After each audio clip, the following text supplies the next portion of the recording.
SRAM vs DRAM, which is better for you? Static Random Access Memory, SRAM, and Dynamic Random Access Memory, DRAM, are both types of random access memory, RAM. RAM is a type of computer memory that can be accessed randomly, meaning that any byte of memory can be accessed without having to access the bytes before it. RAM is used to store data that the computer is currently using, such as the operating system, programs, and data files. SRAM is faster than DRAM, but it is also more expensive and has a lower capacity. SRAM is used for applications that require fast access to data, such as the CPU cache.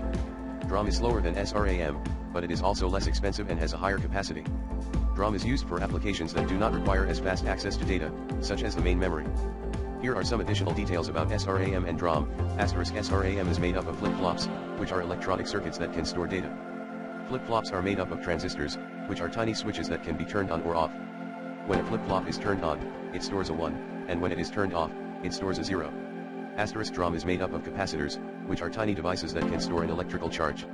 When a capacitor is charged, it stores a 1, and when it is discharged, it stores a 0. DRAM must be refreshed periodically, which means that the data stored in it must be rewritten every few milliseconds to prevent it from being lost. SRAM and DRAM are both important types of RAM, and they are used in different applications depending on the need for speed, cost, and capacity.